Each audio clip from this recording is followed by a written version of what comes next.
Welcome to hot seat. Vangalapudi Anitha Payakaraopeta MLA.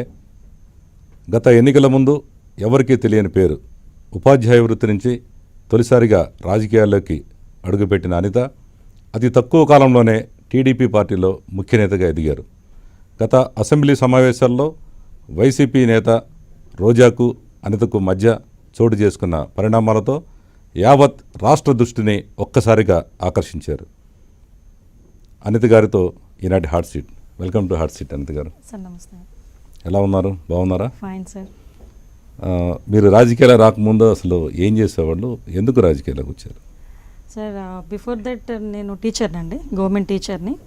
అంటే PG అవుతుండగానే job రావటం. First appointment నాకు పైకరావుపేట కాన్స్టిట్యుయెన్సీలో ఒక ఫిషర్మెన్ విలేజ్ అనమాట, గజపతి నగరం అని ఒక విలేజ్. సో ఆ టైం నుంచి ఒక 7 years నేను పైకరావుపేటలో వర్క్ చేశాను. తర్వాత అక్కడ నుంచి నర్సీపట్నం ట్రాన్స్ఫర్ అయిపోయి వెళ్ళటం. ఇది నా గవర్నమెంట్ అఫీషియల్గా నేను అక్కడ ఉండేది. తర్వాత అక్కడ నుంచి డిస్ట్రిక్ట్ కోఆర్డినేటర్ ఆఫ్ ఓపెన్ స్కూల్స్కి డిఓ ఆఫీస్కి అడ్మినిస్ట్రేటివ్గా వచ్చేసాను సార్. ఆఫ్టర్ దట్ ఈ పాలిటిక్స్లోకి ఎంటర్ అవ్వటం అన్నది ఏంటంటే చిన్నప్పటి నుంచి ఇంట్రెస్ట్ బాగా పాలిటిక్స్ అంటే. ఎందుకంటే అది నాన్నగారు నాకు నూరిపోయడం ఏంటో తెలియదు, కానీ చిన్నప్పటి నుంచి నాన్నగారు చేపట్టుకుని నడుస్తూ అదేంటి ఇదేంటి, ఈవెన్ జనరల్ నాలెడ్జ్లో కానీ స్టేట్ మినిస్టర్స్, సెంట్రల్ మినిస్టర్స్ ఈ ఇష్యూస్లో కూడా ఎక్కువగా పార్టిసిపేట్ చేసేదాన్ని. ఈ జనరల్ నాలెడ్జ్ ఎగ్జామ్స్లో కానీ వాటిని అన్నిట్లో కూడా. సో ఆ థింకింగ్లో ఎప్పుడైనా పాలిటిక్స్లో వెళ్తే బాగుండేదేమో అనిపించేది. బై గాడ్స్ గ్రేస్ నాకు ఒక ప్లాట్ఫామ్ దొరికింది. అది పైకరావుపేట నియోజకవర్గంలో. అనిత గారు మీరు టీచర్గా పనిచేస్తారు కదా, ఎంతకాలం పనిచేస్తారు teacher? 12 years sir. 12 years. Okay. ఇప్పుడు టీచర్గా పనిచేసిన మీరు, అంటే మీరు ఒక షెడ్యూల్ క్యాస్ట్ నుంచి వచ్చారు మీరు. అప్పుడు మీకు ఎట్లా అనిపించేదా ఏంటంటే ఈ షెడ్యూల్ క్యాస్ట్ సంబంధించిన వీళ్ళందరూ రాజకీయాలు రావాలి, లేదంటే దీని యొక్క సమస్యలు, ఈ షెడ్యూల్ క్యాస్ట్ సంబంధించిన సమస్యల గురించి చెప్పిన ఆలోచించేవాళ్ళు మీరు? సార్ అంటే ఇది నేను ఓపెన్గా మాట్లాడాలి నా టాపిక్ కాబట్టి చెప్తున్నాను సార్. ఓపెన్గా ఇది హాట్ సీట్ కాబట్టి అందుకే చెప్తాను సార్, ఉన్నదిన్నట్టుగానే మాట్లాడాలి. చిన్నప్పటి నుంచి అంటే నాకు ఈ బుక్స్లో చదవటం, దళితుల మీద ఇంత వ్యతిరేకత ఉంది, వీళ్ళు ఇప్పటికీ కూడా వాళ్ళు అదే నిష్పక్షపాతంగా వాళ్ళు అంటే పక్షపాతాన్ని వాళ్ళు ఫేస్ చేస్తున్నారు, ఇవన్నీ కూడా నేను బుక్స్లో చదవటం అంతవరకే. కానీ నేను జాబ్లోకి వచ్చి బయట ప్రపంచంలోకి వచ్చినంత వరకు నాకు తెలియదు సార్ అది.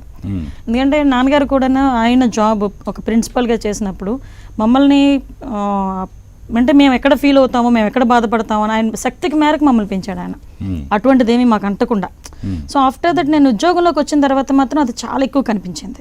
అంటే వెంటనే ఎంత టాలెంట్ ఉన్నా రిజర్వ్డ్ అనేసరికి ఏదో రకంగా తొక్కాలి అన్న ప్రయత్నం చేయటం, ఇలాంటివన్నీ చాలా అన్ని మ్యాక్సిమం కనిపించింది. కనిపించినప్పుడు అనుకునేది అనమాట, ఏదైనా పాలిటిక్స్లోకి వెళ్తేనే ఒక ప్లాట్ఫామ్ ఎవరికైనా ఏదైనా చేయడానికి. దట్టు పైకరావుపేట కాన్స్టిట్యుయెన్సీలో అప్పట్లోనండి 2002-2001 అపాయింట్మెంట్, 2002 అపాయింట్మెంట్. అప్పటికే ఫిషర్మెన్ కమ్యూనిటీ వాళ్ళంటే స్కూల్కి వచ్చేటప్పుడు కూడా పిల్లలు కనీసం స్నానం చేసి రావాలన్నది కూడా తెలియదు, అలాంటి పరిస్థితి. సో ఏదైనా చేయటానికి అదొక బేస్ అనుకున్నా. సో అవకాశం వచ్చింది by God's grace, Chandrababu Naidu గారి దయ వల్ల పాలిటిక్స్లోకి ఎంటర్ అయిపోయింది సార్. మీరు టీచర్గా ఉన్నారు కదా, డైరెక్ట్గా అసలు పార్టీకి అటాచ్మెంట్ ఎట్లా వచ్చింది మీకు?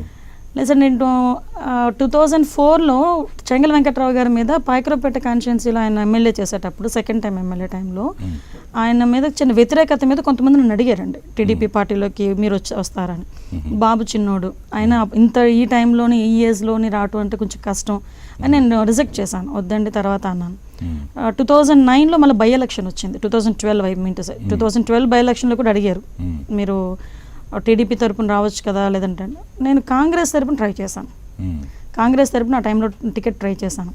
కానీ నేను కండువా వేసుకోవడం కానీ పార్టీలో తిరగడం కానీ అదేమీ లేదు. జస్ట్ వెళ్ళి ఒకవేళ ట్రయల్ పార్ట్ కింద నేను అది వేశాను. అది ఒక బేస్ నాకైతే ఉపయోగపడింది, ఆ బేస్ నాకు ఉపయోగపడింది. చెంగల్ వెంకట్రావు గారు వైఎస్ఆర్సీపీలోకి వెళ్ళడం, నాకు ఎప్పటి నుంచో టీడీపీ పార్టీ అనేసరికి ఒక రకమైన మంచి అభిప్రాయం. చాలామంది ఆ టైంలోని కాంగ్రెస్కి లైఫ్ లేదు. సో వైఎస్ఆర్సీపీ పార్టీ అప్పుడు చాలా హైప్లో ఉండేది అనమాట. వైఎస్ఆర్సీపీ పార్టీలోకి వెళ్ళొచ్చు కదా, మీరు ఎందుకు టీడీపీ పార్టీ అంటున్నాం, రాజకీయాలైనా మానేసుకుంటాను కానీ వైఎస్ఆర్సీపీ పార్టీలోకి వెళ్ళలేను. సో నాకు తెలుగుదేశంలో అవకాశం ఇస్తే కనుక ఫుల్ ఫ్లెజ్డ్గా వర్క్ చేసుకుంటానని చంద్రబాబు నాయుడు గారితో అదే మొక్క చెప్పాను సార్.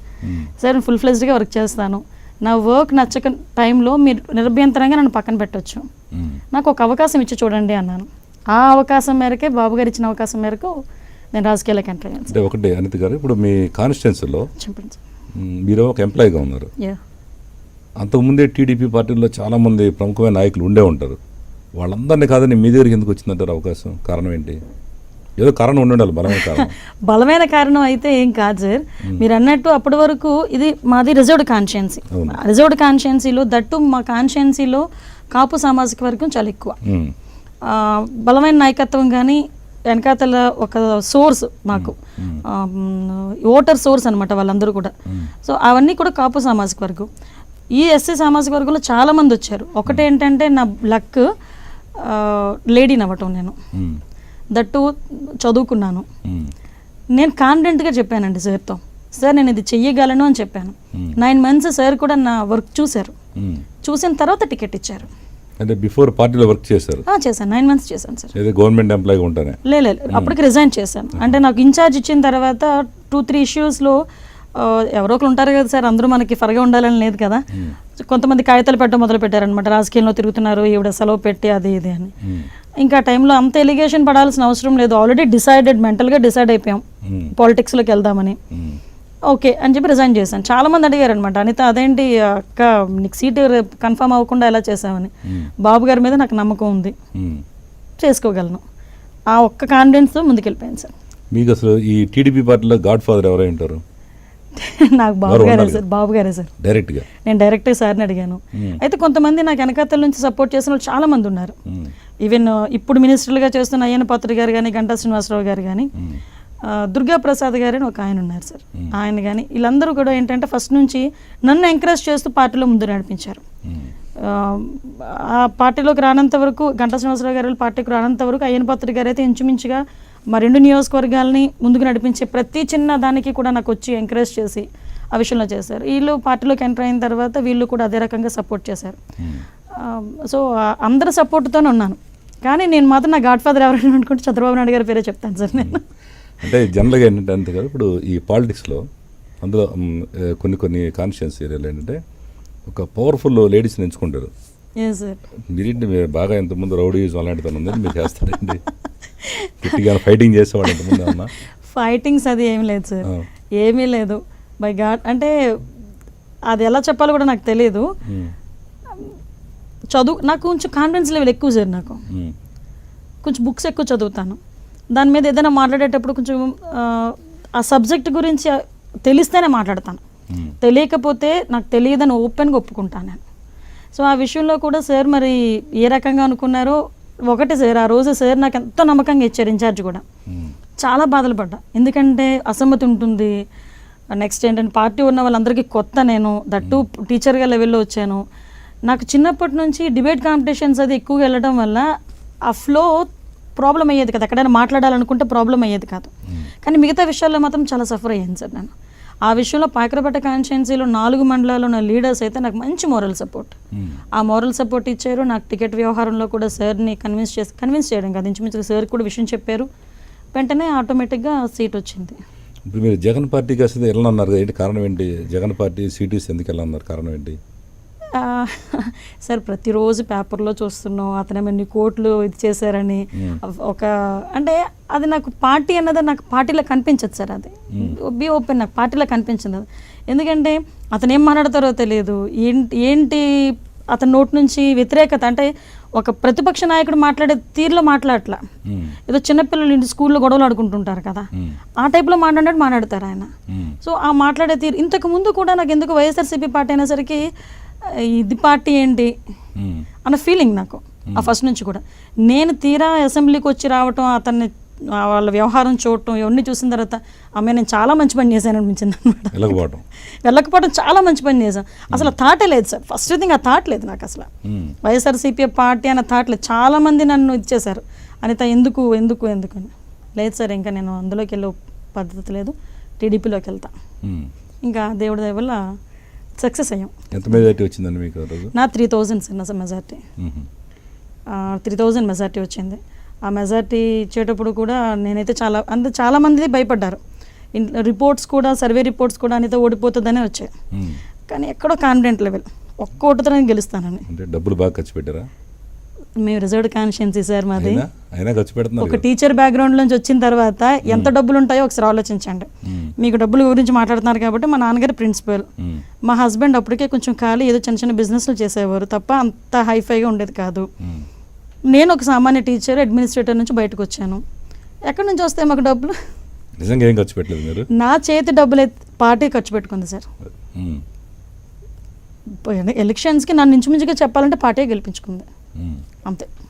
ఓకే, అయితే మీరు మొట్టమొదటిసారిగా ఎమ్మెల్యేగా ఎన్నికైన తర్వాత అసెంబ్లీలో అడుగుపెట్టిన తర్వాత మీకు ఏమనిపించింది అసలు? ఎట్లా అంటే నేను ఇంతకుముందు మీరు ఒక ఆర్డినరీ టీచర్గా ఉన్నప్పటి నుంచి కళ్ళగానే ఉంటారు, నేను కానీ ఎమ్మెల్యే ఇట్లా చేయాలి అట్లా చేయాలని, ఎలా ఫీల్ అయ్యారు? దాని బిఫోర్ దట్ ఒక విషయం చెప్పాలి సార్. మా ఆఫీస్ ఓపెన్ స్కూల్ డిస్ట్రిక్ట్ కోఆర్డినేటర్గా పనిచేసేదాన్ని. మా ఆఫీస్ బషీర్బాగ్లో ఉంటుంది సార్. సో నేను అక్కడ నుంచి వెళ్ళేటప్పుడు ఆన్ ది వే అసెంబ్లీ మీదుగా బషీర్బాగ్ వెళ్ళేటప్పుడు అస్తమానం అసెంబ్లీని చూసుకునేది అనమాట. ఏదో ఒక రోజు ఇందులోంచి చూసి అధ్యక్ష అనాలి అనుకునేదాన్ని. ఆ రోజు అది నిజమైన టైంకి అసెంబ్లీ అడుగు పెట్టాను. అందరికన్నా ఫస్ట్ నేనే వెళ్ళాను ఆ రోజు కూడా. అసెంబ్లీ 11 o'clockకి అందరూ అసెంబ్లీ అవ్వడానికి అని చెప్పి రెడీ చేస్తే నేను 10:30 ఆ టైంకి అసెంబ్లీ అడుగు పెట్టాను. ఒక్కసారి మొత్తం చూసుకున్నా, కళ నెరవేరింది. దీనికి ఏదో ఒకటి మాత్రం నా తరపున ఒక సక్సెస్ఫుల్గా నేను ఇందులో వెళ్ళిపోవాలి. అదొక్కటే దేవుని కోరుకున్నది ఏంటంటే నా వల్ల మంచి జరగకపోయినా పర్వాలేదు కానీ చెడు మాత్రం జరగకూడదు ఎవరికి. అదొకటే ప్రేయర్ చేసుకున్నాను, కూర్చున్నాను సార్, అంతే. ఇప్పుడు మీరు అసెంబ్లీలో అడుగు పెట్టిన తర్వాత మీకు ఇప్పుడు ఈ ఎస్సీ సామాజిక వర్గాల నుంచి ఈ మినిస్టర్స్ ఇచ్చేటప్పుడు మిమ్మల్ని ఏమైనా సంప్రదించారా? లేదు సార్. ఓకే, అయితే ముఖ్యంగా మీరు అసెంబ్లీలో అడుగు పెట్టడానికి ముందు ఎలక్షన్స్లో మీరు ప్రచారంలో అనేక వాగ్దానాలు చేస్తుంటారు. మీ కాన్స్టిట్యున్సీలో ఎన్ని చేశారు, ఎన్ని నెరవేర్చారు? నాకు తెలిసి 60% నేను నెరవేర్చాను సార్. నేను చాలా ధైర్యంగా చెప్పగలను అన్నమాట. నిజంగానే? ఎస్, మీరు వచ్చి కాన్స్టిట్యున్సీలో కూడా ఎంక్వైరీ చేసుకోవచ్చు. నేను చాలా ధైర్యంగా ఓపెన్గా చెప్పగలను. 60% నేను ఫుల్ఫిల్ చేశాను. వాటిలో ప్రధానమైన 2-3 చెప్పండి. వాటిలో ప్రధానమైనది నా దగ్గర ఉపమాక టెంపుల్ అని చెప్పి ఒక వెంకటేశ్వర స్వామి టెంపుల్, చాలా పురాతనమైన టెంపుల్ సార్ అది. అది ఇంచుమించుగా ఒక 400 సంవత్సరాల చరిత్ర ఉన్న టెంపుల్. ఆ టెంపుల్కి నేను ఒకసారి నామినేషన్ వేయడానికి ముందు బిఫోర్ నేను టెంపుల్లోకి అడుగు పెట్టాను అనమాట. అడుగు పెట్టినప్పుడు అందరూ అన్నారు, అమ్మ చాలామంది ఎమ్మెల్యేలు వస్తున్నారు వెళ్తున్నారు, దీనికి ఏమీ చేయట్లేదు, మరి మీరైనా వచ్చి గెలిచిన తర్వాత ఏదో చేయండి అంటే నేను చాలా క్యాజువల్గా విగ్రహం వైపు ఇలా చూపించి ఏమైనా చేసుకుంటే ఆయనే చేసుకుంటారన్న, నన్ను గెలిపించమనండి, ఆయన కావాల్సింది ఆయన చేసుకోమనండి అన్న. వితిన్ నేను అది మేనిఫెస్టోలో, నా మేనిఫెస్టోలో అది కూడా పెట్టాను. ఉపమాక టెంపుల్ని development at the same time TTD hand over plus వెంటనే వితిన్ 6 monthsలోనే ప్రపోజల్ పెట్టించేసి టీటీడీ హ్యాండ్ ఓవర్ చేశారు సార్. మొన్న సార్ కూడా అయిపోయింది. అది ఎప్పటి నుంచో కళ మా కాన్స్టిట్యున్సీకి. దానికి ఆల్రెడీ సార్ కూడా 80 కోట్లు శాంక్షన్ చేశారు కూడా. 80 కోట్లు ఒక టెంపుల్కి. అదంత అంత మంచి టెంపుల్ సార్. నేను సీఎం గారిని ఎస్పెషల్లీ ఆ టెంపుల్ దగ్గర నేను తీసుకెళ్ళా. నేను ఎమ్మెల్యే అయిన 3 monthsకే తీసుకెళ్ళాను. అక్కడ మహిళా సదస్సు ఏర్పాటు చేయడంలో చైర్మన్ అన్నారు. అక్కడ మహిళా సదస్సు ఏర్పాటు చేసిన రోజు సీఎం గారిని తీసుకెళ్ళాను. సీఎం గారు కూడా బాగా ఇంప్రెస్ అయ్యారు. వెంటనే దానికి శాంక్షన్ కూడా చేశారు. సో అది మెయిన్ నా దగ్గర. నెక్స్ట్ అక్కడ రేవుపోలవరం అని కొన్ని విలేజెస్ ఉన్నాయి సార్. అదంతా బాగా టూరిజం ప్లేస్ అనమాట. ఇంతకుముందు బ్రిటిష్ వాళ్ళు అక్కడ క్రూయిజెస్ కూడా చేసేవారు అన్నది బాగా ప్రత్యేకత. సో దాన్ని కూడా చాలామంది టూరిస్టులు వస్తున్నారు, ఏం చేయలేకపోతున్నారు. సో నేను అది టూరిజం డిపార్ట్మెంట్లోకి అటాచ్ చేస్తానని చెప్పాను, ఆల్రెడీ చేశాను. దానికి ఒక 5 కోట్లు సార్. సో ఆల్రెడీ ఇప్పుడు శంకుస్థాపన 26th నేనే చేస్తున్నాను. దానికి శంకుస్థాపన, టూరిజం కూడా ఒక పక్క డివోషనాలిటీ, ఒక పక్క టూరిజం, ఈ రెండు సైమిల్టేనియస్గా దానికి దీనికి ఒక 10 kilometers డిఫరెన్స్ అనమాట. సో అదొకటి నేను చేసుకుంటున్నాను సార్. నెక్స్ట్ అక్కడ కొన్ని బ్రిడ్జెస్ ఉన్నాయండి. ఎప్పటి నుంచో అంటే బై గాడ్స్ గ్రేస్ సార్ నేను చెప్తున్నాను, క్రానిక్ కేసెస్ అన్ని నేను వెళ్ళిన తర్వాత రివీల్ అయినాయి సార్. క్రానిక్ కేసెస్ అనమాట. అంటే ఇది ఇన్ని రోజులు బట్టి తిరుగుతున్నాము, దీన్ని ఏమీ చేయలేకపోతున్నాం, మనవన్నీ కూడా నేను తీసుకురాగలిగాం. అది క్లియర్గా చెప్తున్నాను సార్. అది మా మినిస్టర్ సపోర్టు, సీఎం గారి సపోర్ట్ సార్. ఎందుకనంటే అక్కడ ఒక హాస్పిటల్, ఒక CHC కట్టడానికి ఒక 10 years గురించి ప్రపోజల్స్ వెళ్తూనే ఉన్నాయి. దానికి మేము వెళ్ళిన తర్వాత కొంచెం కాసేపు కూర్చున్న తర్వాత దానికి ఒక 4 కోట్ల రూపాయలు పెట్టుకొని నేను చేయించుకున్నాను సార్. ఆల్రెడీ ఇప్పుడు కన్స్ట్రక్షన్ కూడా జరుగుతుంది. మెయిన్ బ్రిడ్జెస్, ఒక 6 కోట్ల బ్రిడ్జ్ ఒకటి, 9 కోట్ల బ్రిడ్జ్ ఒకటి, ఇలాంటివన్నీ వాటర్ ప్రాజెక్ట్స్ సార్. నా కాన్స్టిట్యున్సీలో మేజర్ ప్రాబ్లం వాటర్ ప్రాబ్లం. నేను ఒకటే చెప్పాను, నేనున్న టైంలో వితిన్ 1 yearలో చేస్తాను, 2 yearsలో చేస్తానని చెప్పను, కానీ ఏదో ఒక టైంలో మాత్రం 5 years ఈ స్పాన్లో ఈ 3 మండలాలకి వాటర్ ప్రాబ్లం లేకుండా house to house water supply చేయడానికి మాత్రం రెడీ చేస్తానని చెప్పాను సార్. బై గాడ్స్ గ్రేస్ నిజంగా భగవంతుడు ఆయన ఉన్నాడు. నిజంగా అయ్యన పాత్రుడు గారు ఒక ఫైన్ డే పిలిచి అనిత వాటర్ స్కీమ్స్ పెడుతున్నామంటే సార్ నాకు కావాలన్నా. 56 కోట్లు పెట్టి శాంక్షన్ చేశారు sir. Now it's tender position.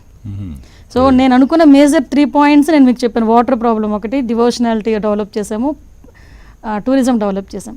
Internal roads, link roads, ఎన్ఆర్జీఎస్లో విపరీతమైన ఫండ్ ఉంది. ఆ ఎన్ఆర్జీఎస్ ఫండ్ పంచాయతీరాజ్ మినిస్టర్ నా పక్క కాన్షియన్సీ, ఎడ్యుకేషన్ మినిస్టర్ ఏమో సేమ్ కాన్షియన్సీ, పక్క ఫైనాన్స్ మినిస్టర్ ఏమో ఈ పక్క కాన్షియన్సీ. నాకు ఆ ముగ్గురు కోటరీలో ఉన్నానమాట నేను. సో ఆ విషయంలో మాత్రం బాగా సపోర్ట్ చేశారు సార్ నాకు. ఎన్ఆర్జీఎస్ సార్ కూడా ఇంటర్నల్ రోడ్స్ కానీ మొత్తం అన్నీ.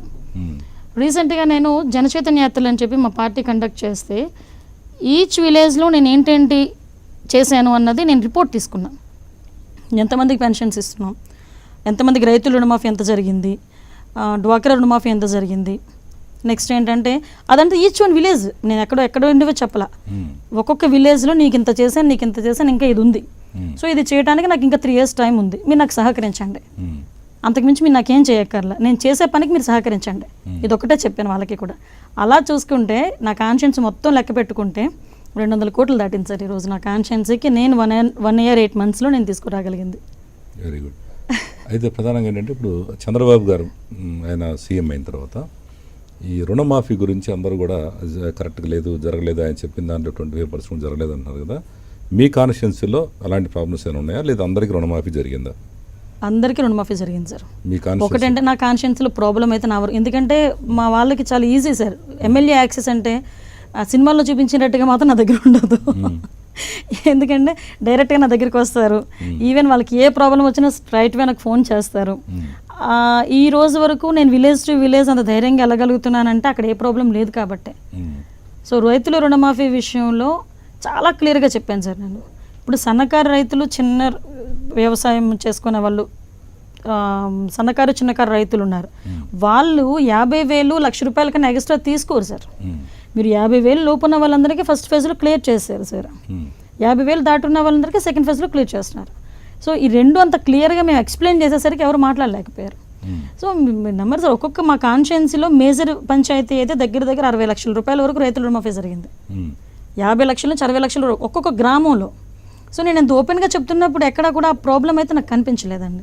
ఎక్కడైనా ప్రాబ్లం వచ్చింది అనుకుంటే 1% 2% ఏంటంటే వాళ్ళు అకౌంట్ నెంబర్స్ తప్పివ్వటం వల్ల వాళ్ళకి రాకపోయి ఉండొచ్చు, కానీ ఎక్కడ కూడా చాలా పారదర్శకంగా జరిగింది రైతు రుణమాఫీ మాత్రం. నేనైతే చాలా ఖచ్చితంగా చెప్పాను మా వాళ్ళకి, రైతుల రుణమాఫీ ఏదైతే చేస్తున్నారో అది డిస్ప్లే చేయండి. రేపు పొద్దున్న రచ్చబండల దగ్గర కూర్చొని చంద్రబాబు నాయుడు గారిని తిట్టే వాళ్ళు ఉంటారు. ఆ తిట్టేవాడిని తీసుకొచ్చి నీకు ఇంత రుణమాఫీ చంద్రబాబు నాయుడు గారు వాళ్ళు వచ్చింది, నువ్వు ఇంత లాభం పొందామని చెప్పండి అని నా క్యారెక్టర్ చెప్తాను సార్. నేను అంత ధైర్యంగా చెప్పగలను నేను ఆ విషయంలో. ఎందుకంటే చాలా మంది ఏంటంటే చంద్రబాబు నాయుడు గారు ఏం చేశారంటారు. ఏం చేశారో నేను చెప్తానని చెప్పి డిస్ప్లే పెట్టిస్తాను సార్ నేను. ఎక్కడ పెన్షన్స్ ఎవరెవరికి వచ్చినాయో డిస్ప్లే పెట్టండి. చేయలేని వాళ్ళు డిస్ప్లే పెడితే ఏం చేస్తారు? పెట్టమనండి సార్. ఎందుకు చేయలేదు నేను కూర్చుని అడుగుతాను వాళ్ళని. కంపల్సరీగా వాళ్ళకి అర్హత కలిగి ఉండి రాలేదు అనుకుంటే నా దృష్టికి తీసుకొస్తే కూడా వాళ్ళని కూడా తిప్పి ఆఫీసులు చుట్టూ తిప్పి నేను చేయిస్తా. ఓకే అండి. అయితే ఇందాక మీరు జగన్ గారిలోనో ఆయన ఏం నచ్చలేదు అన్నారు మీరు. చంద్రబాబు గారు నచ్చిన అంశాలు ఏం చెప్పండి మీరు? చంద్రబాబు గారిలో నచ్చింది అయితే ఆయన డిసిప్లిన్ అండి. మహానుభావులు, నిజంగా అంత డిసిప్లిన్ మాకు రాదేమో మరి. ఆయన డిసిప్లిన్ కానీ ఆయన వర్క్ మోటో కానీ ఏదైనా పని అనుకున్నారనుకుంటే అది అయినంత వరకు చాలా, అంటే ఏదైనా మీటింగ్ పెట్టారనుకోండి ఆయన అనుకున్న అవుట్పుట్ అంతా వచ్చినంత వరకు 3 hours అవనివ్వండి, 4 hours అవనివ్వండి, 5 hours అవనివ్వండి, అలాగే ఆయన కూర్చుంటారు, మమ్మల్ని కూర్చోబెడతారు. మేమైనా కొంచెం అటు ఇటు అలసట అవుతాం. నైట్ 12 o'clock వరకు రివ్యూస్ చేసి కూడా మార్నింగ్ మళ్ళీ 6 o'clock 5 o'clock లేచి 6 o'clock నుంచి తన పని తను చేసుకుంటున్నారు. ఆయన commitment sir, first of all ఆయన కమిట్మెంట్, వర్క్ మోటో, డిసిప్లిన్, ఆ 3 మాత్రం మాకు రావాలనుకుంటున్నాను అంతే. అది మాత్రం కొంచెం కష్టమే. అయితే ముఖ్యంగా అందరూ అనేది ఏంటంటే ప్రతిపక్ష పార్టీలు కానీ చాలామంది విపరీతమైన హామీలు ఇచ్చారు. బాబు వస్తే జాబ్ వస్తుంది అన్నారు, కాపు రిజర్వేషన్ల గురించి రకరకాలు ఉన్నాయి కదా. ఏమి అమలు చేయలేదు 2 years అయినా కానీ మీ కారణం ఏమేంటిదంటారు మీ ఉద్దేశం అసలు? సార్ ఏమి అమలు చేయలేదు అన్న పదం మాత్రం అది ఫూలిష్నెస్ సార్. అంటే అది ఎలా అనుకుంటానంటే నేను ఏమీ చేయలేక మాట్లాడే మాటలు తప్ప ఏం చేయలేదు. చంద్రబాబు నాయుడు గారు ఏం చేయలేదు. ఈ రోజు మీకు జాబ్లు ఇప్పుడు మనకు వచ్చి 1 year 8 months అయింది.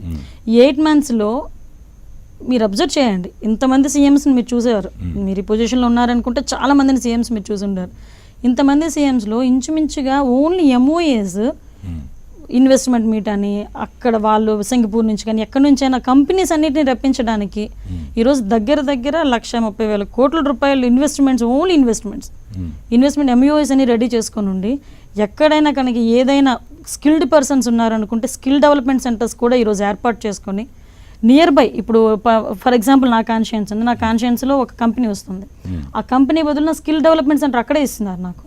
ఇచ్చి స్కిల్ డెవలప్ చేసి వాళ్ళకి దాని ద్వారా కంపెనీ ద్వారా జాబ్ ఇవ్వడానికి రెడీ చేస్తున్నారు. ఈరోజు డైరెక్ట్గా విడిపోయింది, రాష్ట్రం విడిపోయింది, విడగొట్టేశారు.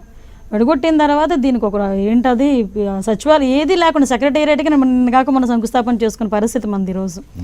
ఇటువంటి సిచ్యువేషన్స్లో సార్ ఇంత కష్టపడుతూ జాబ్, మేమేమైనా బాబు గారు వచ్చిన నెక్స్ట్ డే చెప్తాను రైతు రుణమాఫీ వెంటనే సంతకం పెట్టాం, అంతేగాని బాబు వచ్చిన వెంటనే జాబ్ మేము ఈ టైంలో ఇస్తామని చెప్పలా. అన్నిటిని ఎస్టాబ్లిష్ చేసుకుంటున్నాం. కంపల్సరీకి కొన్ని లక్షల ఉద్యోగాలు వస్తాయి సార్, అది మాత్రం కాన్ఫిడెన్స్ ఉంది. ఈ రోజు దానిలోనే కాదండి, స్టూడెంట్స్లోని కూడా చదువుకున్న వాళ్ళు కూడా కాన్ఫిడెన్స్ ఈ రోజుకి ఉంది. కాకపోతే వెనకాతల నుంచి ప్రతిపక్షాలు అనాలి కాబట్టి అంటున్నారు తప్ప అదైతే అతను అందులో మాత్రం ఫెయిల్యూర్ కాదు సార్. వెళ్తున్నారు, స్టెప్ బై స్టెప్ వెళ్తున్నారు. డెఫినెట్గా జాబ్స్ వస్తాయంటారు కంపల్సరీ సార్. ఓకే. తర్వాత ముఖ్యంగా ఇప్పుడు మీ కాన్స్టిట్యున్సీ పక్కనే మొన్న ఈ కాపు రిజర్వేషన్ గురించి పెద్ద ఇష్యూ జరిగింది. దాదాపు 15 లక్షల మంది జనం వచ్చారు. మరి ఆయన ఇస్తానన్న హామీ మరి దాన్ని నెరవేర్చలేదు కాబట్టి కదా ఈరోజు స్వచ్ఛందంగా అంతమంది జనం వచ్చారు. దాని మీద మీరేమంటారు? మీకు కూడా కాపులు ఓట్లు వేశారు చాలామంది. అయ్యో, నా నియోజకవర్గంలో మేజర్ పార్టీని కాపులనే చెప్తున్నాను కదా సార్. ఆ విషయంలోనే నేను అసలు బ్యాక్ స్టెప్ అయ్యాను. మీరు కూడా ఎవరికైనా చెప్పాలంటే కాపు నేను ఒక రకంగా చెప్పాలంటే, ఎందుకంటే నేను రిజర్వ్డ్ అయినా నా పిల్లలు కాపు సామాజిక వర్గానికే వస్తారు. So I belongs to that caste. Okay, దాన్ని బట్టి ఒకటే సార్, అంటే సార్ హామీలు ఇచ్చినవి నెరవేర్చడం కాదు సార్. కాపు కమిషన్ వేద్దామని చెప్పేసి ఆల్రెడీ ఆ విషయం చెప్పారు. కాపులకు ఒక కమిషన్ ఏర్పాటు చేస్తాము, ఇంచుమించుగా 1,000 కోట్ల రూపాయలు కాపు కమిషన్కి ఎండాస్ చేయడానికి అని చెప్పి రెడీ అయ్యారు. రెడీ అయిన తర్వాత అంటే ముద్రగడ పద్మనాభం గారు ఆ రోజు ఐక్యగర్జనలో ఒక బీసీలోకి చేర్చాలి, కాపుల్ని బీసీలోకి చేర్చాలి కదా. ఆ రోజు ఆయన చంద్రబాబు గారు హామీ ఇచ్చింది ఏంటంటే బిఫోర్ ఎలక్షన్ 6 నెలల లోపు నేను చేస్తాను, ప్రతి సంవత్సరం 1,000 కోట్లు ఇస్తానని ఆయన అన్నాడు. కాబట్టి ఈయన చేశానని అన్నాడు. ఈయన కూడా 3 లేఖలు రాశాడంట. 3 లేఖలు రాసిన సమాధానం రాలేదు కాబట్టి ఐక్యగర్జన పెట్టారు. మరి ఆయన ఇచ్చిన హామీ ఎందుకు నిలబెట్టుకోలేదు? కారణం ఏమైంది సార్? ఒక కమిషన్ ఏర్పాటు చేసి కమిషన్ రిపోర్ట్ ఇచ్చినంత వరకైనా మనం టైం తీసుకుంటాం సార్. ఇక్కడ 6 నెలల లోపు మీరు అన్నది కరెక్టే. ఇన్ని సర్కమ్స్టాన్సెస్ ఏదైనా ప్రాబ్లమ్ జరిగి మనకి ఇచ్చిన రిపోర్ట్ బ్యాక్ రాకపోవచ్చు. ఆ రిపోర్ట్ గురించి వెయిట్ చేశారు తప్ప ఆ విషయం చాలా క్లియర్గా చంద్రబాబు నాయుడు గారు కూడా ఐక్యగర్జన ముందు చెప్పారు. ఇలా మేము కమిషన్ మీద రిపోర్ట్ రప్పించుకుంటున్నాం, ఆ రిపోర్ట్ వచ్చిన వెంటనే కాపు కమిషన్ సంబంధించిన 1,000 కోట్ల బడ్జెట్ మేము ఇస్తాం అని చెప్పి, ఇది నాకు తెలిసి లాస్ట్ బడ్జెట్లో కూడా దీనికి సంబంధించి ప్రపోజల్స్ కూడా ఆల్రెడీ ప్రవేశపెట్టడం జరిగింది. ఇదేంటంటే సార్ కూడా చెప్పడం ఏంటంటే ఆ రోజు కూడా చెప్పారు, కొంచెం నాకు టైం ఇవ్వండి, నేను అన్నీ చేసి పెడతా. కాకపోతే అన్నీ ఒకేసారి ఇప్పుడు అమరావతి దగ్గర నుంచి ప్రతిదీ మనం ఎస్టాబ్లిష్ చేసుకుంటూ వస్తున్నాం, మీరు నాకు కొంచెం టైం ఇచ్చి సహకరించండి. ఈ రోజు ముద్రగడ పద్మనాభం గారు స్టేట్మెంట్ చూశాను సార్, ఇంచుమించుగా చంద్రబాబు నాయుడు గారు ఆకలితో అలమటిస్తున్న మా జీవితాల్లో నీరు ఇంచుమించుగా మాకు ఊపిరి పోసారు అని చెప్పి వచ్చారు. అంటే ఆయన మాటకు అప్పుడు ఇచ్చిన మాటకు ఊపిరి పోసారు బిఫోర్ ఎలక్షన్. లేదు సార్, ఒకసారి చూడండి మీరు, ఈ రోజు చెప్పారు సార్. అది కూడా అంటే బిఫోర్ ఎలక్షన్ మీరు ఇచ్చిన మాకు ఆక్సిజన్ లాగా వచ్చింది. సో ఇప్పుడు అదే ఆక్సిజన్ పనిచేస్తుంది సార్. లేదు ఆక్సిజన్ అందుతుంది సార్ ఇప్పుడు కూడా. ఒకటే సార్ నాకైతే కాన్ఫిడెన్స్, నేను ఒక ఎమ్మెల్యేగా నేను మాట్లాడట్లా, ఒక సిటిజన్గా మాట్లాడుతున్నా. చంద్రబాబు నాయుడు గారు ఏం చెప్పినా చేస్తారు సార్, అందులో అయితే తేడా ఉండదు. ఎందుకంటే రేపు పొద్దున్న మేము ఎలక్షన్స్ ఫేస్ చేయాలి. మీరు కామన్ మ్యాన్ గా ఉన్నారు, కాపుల సమస్యల గురించి మీకు తెలుసు, ఇది న్యాయమా కాదా? వాళ్ళ రిజర్వేషన్ న్యాయమే సార్, న్యాయం కాదని నేను ఇప్పుడు అన్నా. వాళ్ళు అడిగిన దాంట్లో న్యాయం ఉంది, కానీ వే ఆఫ్ అప్రోచింగ్ గురించి ప్రభుత్వాన్ని సంప్రదించండి అంటున్నాం అంతే. ఆ వే ఆఫ్ అప్రోచింగ్ గురించి మాట్లాడుతున్నాను తప్ప వాళ్ళు చేసే దాంట్లో పూర్తిగా న్యాయం ఉంది. ఓకే, అయితే మీరు ఇప్పుడు ఎమ్మెల్యే అయిన తర్వాత ఇప్పటివరకు అసెంబ్లీలో ఎన్నిసార్లు మాట్లాడారు? ఏ సమస్యల మీద మాట్లాడారు? నేను ఫస్ట్ మాట్లాడింది అయితే ఈ భవన నిర్మాణ కార్మికుల గురించి క్వశ్చన్ వచ్చింది సార్ నాకు. ఆ క్వశ్చన్ నేను ఫస్ట్ దాని గురించి మాట్లాడాను. బై గాడ్స్ గ్రేస్ ఎవ్రీ సెషన్లోని కూడా నా వాయిస్ ఉంటుంది, నేను మాట్లాడుతున్నా, ఏదో టాపిక్లో మాట్లాడతాను సార్. నెక్స్ట్ హుద్హుద్ మీద మాట్లాడాను, క్వశ్చన్ అవర్లో మేజర్ క్వశ్చన్స్ గురించి, ఈ ఉమెన్ వెల్ఫేర్ గురించి, చైల్డ్ వెల్ఫేర్ గురించి, రిషితేశ్వరి కేసు సిచ్యువేషన్లోని అన్ని ఇష్యూస్లోనే మ్యాక్సిమం మాట్లాడాను సార్. మ్యాక్సిమం మాట్లాడాను. అంటే సార్ కూడా నన్ను ఆ విషయంలోనే మంచిగా నాకు కోఆపరేట్ చేస్తారు, నాకు ఎంకరేజ్ చేస్తారు కూడా. నాకు అతను కోఆపరేషన్ ఉంది, నాకు ఎంకరేజ్మెంట్ కూడా ఉంది. సో నాది అసెంబ్లీ వేదిక అవటానికి, నా వాయిస్ అసెంబ్లీలో వినిపించడానికి అదొక ముఖ్య కారణం. ఎందుకని మిమ్మల్ని ఎక్కువగా మాట్లాడించే అవకాశం ఇస్తున్నారు? కారణం ఏంటి? ఇంతమంది ఉన్నారు కదా లేడీస్, చాలామంది ఉన్నారు ఎమ్మెల్యేస్, మీ వాయిస్ ఎందుకు ఎక్కువ వినబడుతుంది ఈ మధ్యన? సార్ నేను అలా అంటున్నాను, ఏమనుకోవద్దు, నేను ఎవరిని కించపరిచి మాట్లాడట్లేదు. 4-5 టైమ్స్ ఎమ్మెల్యేస్ చేసిన వాళ్ళకి కూడా 4-5 టైమ్స్ ఎమ్మెల్యేస్ చేసేస్తారు, కానీ కొన్ని చోట్ల మాట్లాడేటప్పుడు కొంచెం మాట్లాడరు సార్. ఇప్పుడు నాలాంటిదని ఉన్నాను అనుకోండి, ఏదో కొంచెం ఉద్యోగం ఎక్కడ పోద్ది సార్, బేస్ ఎక్కడ పోద్ది, టీచర్ని కదా, అస్తమానం ఎక్కువగా మాట్లాడడం ఒకటి అలవాటు అవుతుంది. దట్టు సార్ ఆ విషయంలోని హుద్హుద్లో నేను మాట్లాడినప్పుడు కూడా సార్ విన్నారు. అప్పటి నుంచి కూడా సార్ ఏంటంటే మాట్లాడే వాళ్ళని ఎంకరేజ్ చేయాలి, అంతకు తప్ప వేరే మోటో లేదు సార్. మాట్లాడే వాళ్ళని, అసెంబ్లీలో మాట్లాడే సబ్జెక్ట్ పరంగా మాట్లాడే వాళ్ళని ఎంకరేజ్ చేయాలి. అలా ఎంకరేజ్ చేసేవాళ్ళు నేను ఒక్కదానే లేనండి. మీకు నేను ఆడవాళ్ళు అయితే నేనున్నాను, విజయనగరం ఎమ్మెల్యే గారు మాట్లాడతారు, నెక్స్ట్ మన సుజాత గారు మాట్లాడతారు, ఆడవాళ్ళలోనైతే ఇంకా చాలామంది క్వశ్చన్ అవర్లో అయితే అందరూ మాట్లాడతారు, మ్యాక్సిమం లేడీస్ అందరూ మాట్లాడతారు. మీకు తెలుసు, మన ఉమా గారు మాట్లాడతారు, కోన రవికుమార్ గారు, వీళ్ళందరూ మాట్లాడతారు. అంటే ఎక్కువ ఇప్పుడు లేడీస్లో ఎక్కువ ఏంటంటే ఈగో ఫీలింగ్ ఉంటుంది, ఈమెంటి నేనే బాగా మాట్లాడుతాను కదని. అందులో మీరు ఫస్ట్ టైం ఎమ్మెల్యే అయ్యారు కాబట్టి సీనియర్స్ నుంచి ఎప్పుడన్నా మీరు అలాంటి ఎదుర్కొన్నారు? లేదు సార్. ఇంకొక మీకు మంచి ఎగ్జాంపుల్ కూడా చెప్పాలి సార్, నాకు ఇచ్చే ఎంకరేజ్మెంట్ ఎలా ఉంటుందని చెప్పడానికి. నేను హుద్హుద్ గురించి మాట్లాడుతున్నాను అనమాట. నా తర్వాత చినరాజప్ప గారు మాట్లాడాలి, తర్వాత కంక్లూజన్ సీఎం గారు ఇవ్వాలి. మాట్లాడేటప్పుడు నేను మాట్లాడుతున్నప్పుడు పక్క నుంచి నాకు సపోర్ట్ చేస్తారు సార్. ఈవెన్ లేడీస్ అయినా జెంట్స్ అయినా ఎవరైనా, అనిత ఈ టాపిక్ గురించి మాట్లాడని చిన్న స్లిప్ మీద కూడా రాసి నాకు ఇస్తారు. అంత ఎంకరేజ్మెంట్ చేస్తారు సార్ నాకు. ఒకవేళ నా టాపిక్ మర్చిపోతే, వాళ్ళకి ఏదైనా గుర్తొస్తే, అట్ ద సేమ్ టైం నేను అదే చేస్తాను. ఇప్పుడు నా పక్కన ఎవరైనా మాట్లాడుతున్నారన్నా, ఏదైనా మాట్లాడుతున్నారన్నా, నాకు ఆ టైంకి ఐడియా వస్తే కనుక వెంటనే చిన్న పేపర్ మీద రాసి వాళ్ళకి ఇచ్చేస్తాం అనమాట. ఇస్తే దాని ప్రకారం అది పట్టుకుని వాళ్ళు మాట్లాడతారు. సో మ్యూచువల్ అండర్స్టాండింగ్ మాత్రం ముఖ్యంగా మా పార్టీలో మాత్రం చాలా ఎక్కువ సార్ అది. సో ఒకళ్ళు మాట్లాడుతున్నారని అది డిగ్రేడ్ చేసేద్దామన్న ఇదైతే లేదు. అది ఉంటే కనుక నేను ఈరోజు ఈ పొజిషన్ ఉండను, అది మాత్రం కన్ఫర్మ్. ఓకే, హాట్ సీట్ కార్యక్రమంలో చిన్న విరామం.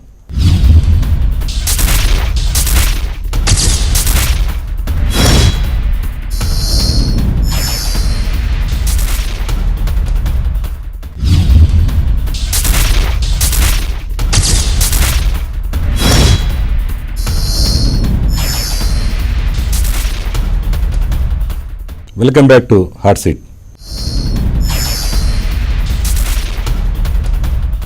అనిత గారు, మీరు సామాన్యమైన జీవితాన్ని గడిపి ఎమ్మెల్యేగా వచ్చి అసెంబ్లీలో అడుగుపెట్టారు. చాలా వరకు కూడా మీరు చెప్పిన దాన్ని బట్టి సామాన్యుడికి ఏం కావాలో అవన్నీ కూడా మీ మైండ్లో ఉన్నాయి, చేస్తున్నారు, బాగానే ఉంది. ఇప్పుడు మీరు అసెంబ్లీలో మాట్లాడేటప్పుడు మీరు చాలా హుందాగా, చాలా అనుభవం కలిగిన వ్యక్తిగా మాట్లాడుతున్నారు. ఎలా వచ్చిందంటారు? మీకు ప్రాక్టీస్ ఏం చేస్తారా, ట్రైనింగ్ తీసుకున్నారా? ప్రాక్టీస్ ఏం కాదు సార్, అంటే చెప్పే దాంట్లో నిజం, చెప్పాల్సిన విషయాల్లోని ఆ క్లారిటీ, ఆ రెండు ఉంటే ఎవరికైనా వాయిస్ వస్తుంది సార్. సో ఆ విషయంలో ఎవరికైనా వస్తుంది. అది చెప్పే దాంట్లో నిజం ఉండాలి ఫస్ట్, మన క్లారిటీగా మనం ఎక్స్పోజ్ చేయగలగాలి. ఆ రెండు ఒక రకంగా చెప్పాలంటే, ఒకటి God's gift, next encouragement of our party leaders. అంటే ఇప్పుడు టీడీపీ పార్టీ స్పెషల్గా ట్రైనింగ్ క్యాంపులు అవి పెడతా ఉంటుంది కదా, దాంట్లో మీరు ట్రైనింగ్ పొందారా? బిఫోర్ ట్రైనింగ్ ఏం పొందలేదు సార్. కాకపోతే ఇప్పుడు మేము మాట్లాడినప్పుడు ఏదైనా తేడాగా మాట్లాడినా, అంటే మేము మాట్లాడే దీంట్లో ఏదైనా ప్రాబ్లం వచ్చినా వెంటనే మాకు ఇప్పుడు చెప్పడానికి రెడీగా ఉన్నారు సార్. ఇప్పుడు మాకు వెంటనే అనిత ఇలా మాట్లాడుతున్నాం, అంతా బాగానే ఉంది, కొంచెం ఈ నుంచొని విధానం కానీ ఆ విషయంలో మాత్రం నేను చెప్తున్నాను కదా sir, Telugu Desam party one of the school. నిరంతరం మేము చదువుతూనే ఉండాలి, అందరూ నేర్చుకుంటూనే ఉండాలి. అందుకే నేను చాలా ప్రౌడ్ ఫీల్ అవుతుంటాను. వాట్ ఎవర్ ఇట్, నేను ఈ పార్టీలో ఉండి నేను షైన్ అవుతున్నందుకు ఆ రకంగా నేను. తెలుగుదేశం పార్టీ అనే స్కూల్లో మీకు స్పెషల్గా ట్రైనింగ్ ఇచ్చినట్టున్నారు కదా, ఏమన్నా ఫైటింగ్ అన్నప్పుడు మీరు ఎట్లా ఎదుర్కోవాలి? స్పెషల్ ట్రైనింగ్ ఏం లేదు సార్, చాలా క్లియర్గా చెప్తున్నాను సార్. నేను నాకు సబ్జెక్ట్ మీద అవగాహన ఉంటే ఎంత దూరమైనా వెళ్తాను సార్. సబ్జెక్ట్ మీద అవగాహన లేకపోతే కనీసం మైక్ కూడా తీసుకోను. అదొక్కటే సార్ నేను ఈరోజు అంత కాన్ఫిడెంట్గా మారడానికి కూడా కారణం. వచ్చింది సబ్జెక్ట్ మీద, నాకు వచ్చింది గ్రిప్ వచ్చింది అనుకుంటే ఎటువంటి సిచ్యువేషన్ అయినా ఫేస్ చేయగల నమ్మకం నాకు ఉంటుంది. దానికి అదే విధంగా మాకు ప్రిపరేషన్ కూడా, అంటే మెటీరియల్ అంతా మా దగ్గర ఉంటుంది. అంటే టీడీపీలో ఏంటంటే మొదటి నుంచి కూడా గట్టిగా మాట్లాడే ఒక లేడీని పెట్టుకుంటారు. రోజా కొన్నాళ్ళు టీడీపీలో పనిచేసినప్పుడు చంద్రబాబుని ఏమనంటే మీద పడేదాన్ని, తర్వాత నన్నపైన రాజకుమారి కొంతకాలం, ఆ తర్వాత జయప్రద కొంతకాలం. ఇప్పుడు వాళ్ళంతా వారసత్వాన్ని మీకు ఇచ్చినట్టున్నారే, మీరు ఏదైనా అనగానే మీద దూకుతున్నారేంటి, కారణం ఏంటి అసలు? మీరు నిజంగా వాళ్ళ వారసత్వం నేను తీసుకున్నాను అనుకుంటే రోజా గారిని పక్కన పెట్టేస్తున్నాను. మిగతా ముగ్గురు వారసత్వాన్ని నేను తీసుకున్నానంటే నేను చాలా అదృష్టవంతురాలే. అందుకే నలుగురు వారసత్వం నాకు వద్దండి బాబు, ఆవిడ వారసత్వం నాకు వద్దు, ఈ ముగ్గురు వారసత్వం చాలు నాకు. ఇప్పుడు రోజా ఎన్నో సంవత్సరాలుగా మీ పార్టీలో పనిచేసింది, మీకంటే సీనియర్గా, మీకంటే చంద్రబాబు నాయుడికి దగ్గరగా ఉంది ఎన్నో సంవత్సరాలుగా. మరి ఎందుకంటే ఆమె మాట్లాడుతున్న ఎవరు ఎదుర్కోలేకపోతున్న కారణం నిజాలు ఉండొచ్చు కదా ఆమె మాట్లాడేదాన్ని. సార్ ఆవిడ మాట్లాడిన మాటలో నిజాలని నేను ఒప్పుకోను సార్. ఆవిడ మాట్లాడిన మాటల్లో మూర్ఖత్వం ఉంటుంది, వల్గర్నెస్ ఉంటుంది. అటువంటి వర్డ్స్ని అందరు ఆడవాళ్ళు మాట్లాడలేరు. అందువల్ల ఆవిడ ఎదుర్కోలేకపోతున్నారని ఆవిడ అనుకుంటుంది. మేమేంటంటే బురదలో రాయడం ఎందుకని మేము ఊరుకుంటాం. మీరు అలాంటి మూర్ఖత్వం, అలాంటి వల్గారిటీ ఉన్న లేడీని మీ చంద్రబాబు గారు ఎందుకు చాలాసార్లు పార్టీ అధ్యక్షుడు ఎన్నో సంవత్సరాలు పెట్టినారు, కారణం ఏమిటి అంటారు? సార్ మీరు కంపారిజన్ చూసుకోండి. నిజంగా చంద్రబాబు నాయుడు గారు రోజా గారు మా పార్టీలో ఉండేటప్పుడు ఆవిడ మాట్లాడిన మాటలు మీరు చూసుకోండి, వైఎస్ఆర్సీపీలోకి వెళ్ళిన మాటలని చూసుకోండి. టీడీపీ పార్టీ ఇందాక మీరు అన్నారు ఒక స్కూల్, ఆ స్కూల్లో మంచి జరుగుతుంది. మాట్లాడేటప్పుడు కూడా ఒక మాట మేము విసిరేటప్పుడు కూడా మేము చాలా జాగ్రత్త పడతాం అవతల దగ్గర మాట్లాడేటప్పుడు. ఎందుకంటే ఎవరో తిట్టక్కర్లేదు సార్, సార్ బాబు గారే తిడతారు, ఏంటి అలా మాట్లాడావు, కొంచెం తగ్గించుకోండి, అలాంటి వర్డింగ్స్ రావనివ్వకూడదు అని అంత క్లియర్గా చెప్తారు సార్. సో ఆవిడ ఆ టైంలో కొంచెం తగ్గుంది, మాట్లాడారు. ఆవిడ కూడా చాలాసార్లు, నాకు తెలిసిన ఇన్ఫర్మేషన్ ఏంటంటే చాలాసార్లు చంద్రబాబు నాయుడు గారు పిలిచి ఆవిడని గదబాయించారు, అలా కోపడ్డారన్న విషయాలు కూడా నాకు మా పార్టీ లీడర్స్ చాలా మంది ఉన్నారు కదా, వాళ్ళు కూడా చెప్తుండేవారు. కానీ ఇంత దారుణంగా మాత్రం ఆ టైంలో ఆవిడ మాట్లాడలేదు సార్. ఎందుకో వైఎస్ఆర్సీపీలోకి వచ్చిన తర్వాత ఒక ఫ్రస్ట్రేషన్లోకి వెళ్ళిపోయారు వాళ్ళు ఏమనుకున్నారంటే అందరూ వైఎస్ఆర్సీపీలోకి ఎందుకు వెళ్తారు సార్, ఏదైనా పార్టీలోకి మారి ఎందుకు వెళ్తారు, ఏదో అధికారంలోకి వచ్చేస్తుంది మనం ఏలేద్దాం అనుకున్న దీంట్లో వెళ్తారు. బట్ అది రాకపోయేసరికి ఆ ఫ్రస్ట్రేషన్లో ఏం మాట్లాడుతున్నారో ఏం చేస్తున్నారో తెలియని సిచ్యువేషన్లోకి వెళ్ళిపోయారు వాళ్ళు. ఆ ఫ్రస్ట్రేషన్లోనే నచ్చినట్టుగా నచ్చిన వాళ్ళు మాట్లాడతానంటే ఊరుకోవడానికి ఇది ప్రజాస్వామ్యం, దట్టు మన సొసైటీలో ఉన్నాం సార్, ఎక్కడ అడవుల్లో లేం కదా. అంటే ఇప్పుడు ఆమె మాట్లాడిన దాంట్లో ఆమె వాదన ఏంటంటే నేను గట్టిగా ఫైట్ చేస్తున్నాను, వీళ్ళని అడిగితే నన్ను కావాలని నా నోరు నొక్కేస్తున్నారంట. సార్ మీరు గట్టిగా ఫైట్ చేస్తున్నారు అనుకుంటే మీ ఇష్టం సార్, నేను ఇక్కడే కూర్చుంటా, మీరు అసెంబ్లీ ఫోటో చేసి అన్ని ఓపెన్ చేసుకోండి. ఎందులోనైనా ఆవిడ సబ్జెక్ట్ మాట్లాడిందా, అవతల తిడతాదా ఆవిడ, లేదా ఎక్కడైనా సబ్జెక్ట్ మాట్లాడారా అన్న విషయం మీరు కనుక వెతకండి. ఆవిడ ఎక్కడ సబ్జెక్ట్ మాట్లాడు, అసెంబ్లీలో ఉంటున్నారా, సినిమా షూటింగ్లో ఉంటున్నా అంటే దయచేసి నన్ను క్షమించాలి, మిగతా అందరు ఆర్టిస్టులని నేను మాట్లాడలేదు అలాగే. అంటే ఎక్కడో బయట ఏదో నుంచొని మాట్లాడుతున్నట్టుగా, ఎక్కడో రోడ్ల మీద నుంచొని బిహేవ్ చేస్తున్నట్టుగా మనం బిహేవ్ చేస్తూ ఉంటే అసెంబ్లీ అది ఓ రకంగా చెప్పాలంటే మా అందరికీ ఒక దేవాలయం అది. అందులో నుంచి దేశ భవిష్యత్తు, రాష్ట్ర భవిష్యత్తు అనేది బయటకు వెళ్తుంది. మీ పార్టీ వాళ్ళు విన్నప్పుడు ఏం చేస్తారు, గట్టిగా అడగాలి కదా, వాళ్ళ బాధ్యత కదా, ప్రజల తరపున ప్రశ్నించాలి, ఉన్నది ఒకే ఒక పార్టీ ప్రతిపక్షం. అది ప్రశ్నించినందుకు పరాకాష్ట మనం మీరు చూసిన సిచ్యువేషన్. ఇప్పుడు ఆ ఒక లేడీగా ఆమె నోరెత్తగానే మీ అందరు మీద పడిపోతున్నారు, మంత్రులు కానీ మీ వాళ్ళందరూ, కాబట్టి ఆమె ఫ్రస్ట్రేషన్ గురైండొచ్చు కదా మీ వాళ్ళని. లేదు మీరు నిజంగా ఆవిడ అదే ఫ్రస్ట్రేషన్ గురైంది అనుకుంటే కనుక, ఒక మహిళగా ఎవరు ఆవిడని అనకూడని మాటలు ఎవరైనా మా పార్టీ వాళ్ళు అన్నారు అనుకుంటే బేషరతుగా బయటకు వచ్చే పలానా వాళ్ళు నన్ను ఎలా అన్నారు, నాకు న్యాయం చేయని అడగమనండి, అందులో నిజం ఉంటే మేము కూడా వెళ్ళి కూర్చుంటాం. ఆమె అడిగింది ఒకసారి చూద్దాం మన వీడియో. ఇప్పుడు ఆమె అడిగిన దాంట్లో న్యాయం ఉందనే అందరూ వాళ్ళ సపోర్ట్గా అందరూ ఎమ్మెల్యేలు అందరూ వచ్చారు ఎంబడి తోడుగా, ఒకదాన్ని వదిలేలే. ఒకసారి చూద్దాం ఆ వీడియో, న్యాయం ఉందా లేదా మనం చూద్దాం.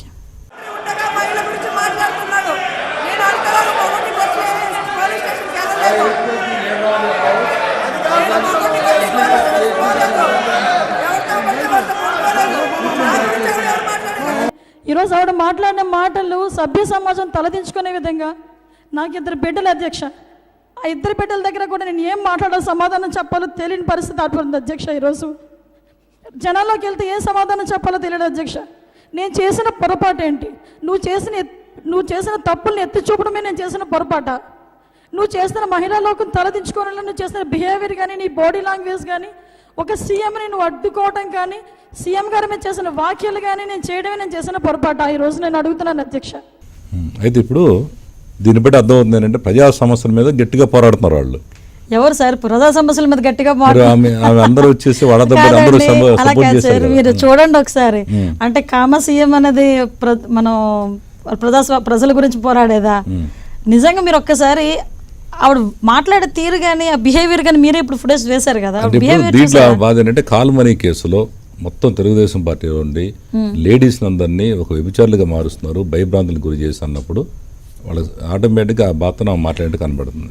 సార్ దీనికి నేను ఎక్స్ప్లెనేషన్ ఇస్తాను sir. It's not explanation, clarification ఇస్తున్నాను. కాల్మనీ వ్యవహారం కేసులో ఫస్ట్ నుంచి మీరు లాస్ట్ వరకు చూసుకుంటే ఒకే ఒకటి కేసు ఒకటి వచ్చింది మనకి. కేసు వచ్చిన వెంటనే అది ఎవరి దగ్గరకు వచ్చింది సార్? మా ఎంపీ దగ్గరకు వచ్చింది. మా ఎంపీ బయట పెట్టాడు. అది మా ఎంపీ గారు బయట పెట్టి ఇలాంటి జరుగుతుంది, వ్యవహారం జరుగుతుంది అన్న వెంటనే మొత్తం రాష్ట్ర వ్యాప్తంగా అన్ని చోట్ల దాడులు చేసి కాల్మనీ బాధితులు ఎవరైనా ఉంటే కనుక వాళ్ళకి అండగా నిలబడి గవర్నమెంట్ ప్రతిపక్షం ఏదో చెప్తుంది, ప్రతిపక్షం చెప్పిన తర్వాత చేద్దాం అనుకోలే, వెంటనే మొత్తం అంతా మేము సెటిల్ చేసుకోగలిగాం. నెక్స్ట్ ఇంకొకటి ఏంటంటే ఈ సెక్స్ రాకెట్ విషయంలో మాకు నమోదైన కేసు ఒకటి.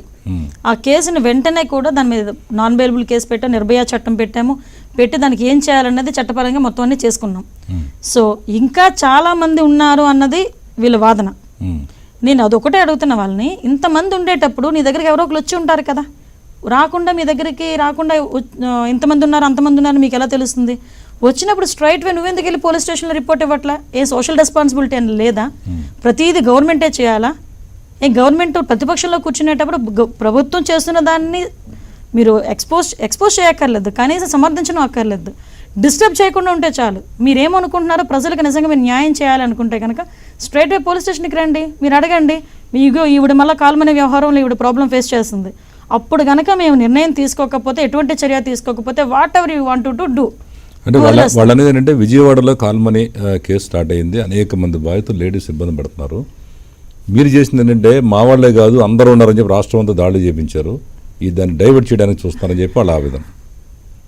ఒక మహిళగా మీరు మహిళా శాసనసభ్యులు, నేను మహిళగా మాట్లాడుతున్నాను, శాసనసభ్యురాలుగా కూడా మాట్లాడట్లేదు, ఒక మహిళగా మాట్లాడుతున్నాను సార్. అప్పుడు కాల్మనీ కేసులో మహిళలు ఇబ్బంది పడ్డారా లేదా? నేను ఒకటే చెప్తున్నాను సార్, మహిళలు ఇబ్బంది పడ్డారన్న చోట నిజంగా నా దగ్గరికి ఎవరైనా మహిళలు ఇస్తే మీరు నా కాన్ఫిడెన్స్ లో కూడా ఎత్తుక్కోవచ్చు. నేను కొన్ని వ్యవహారాలు ఎట్టి పరిస్థితుల్లో పోలీసులకు ఫోన్ కూడా చేయను. అవి నాకు కొన్ని సిస్టమ్స్ ఉన్నాయి సార్, ఆ సిస్టమ్ దాటి నేను ఎట్టి పరిస్థితులను వెళ్ళను.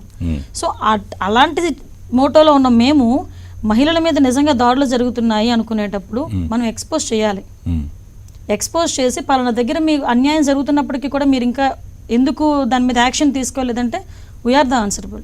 కానీ నువ్వు చెప్పకముందే, నువ్వు చేయకముందే ఇలాంటి వ్యవహారం ఎక్కడెక్కడ జరుగుతుందో రాష్ట్రం మొత్తం మీద మేము చెప్పిన తర్వాత ఎన్ని కేసులు చూడలేదు సార్. గవర్నమెంట్ తీసుకున్న నిర్ణయం మేరకు చాలామంది ఇవి వాటి ప్రామిసరీ నోట్స్ కూడా కాల్ చేసిన పరిస్థితి వచ్చింది.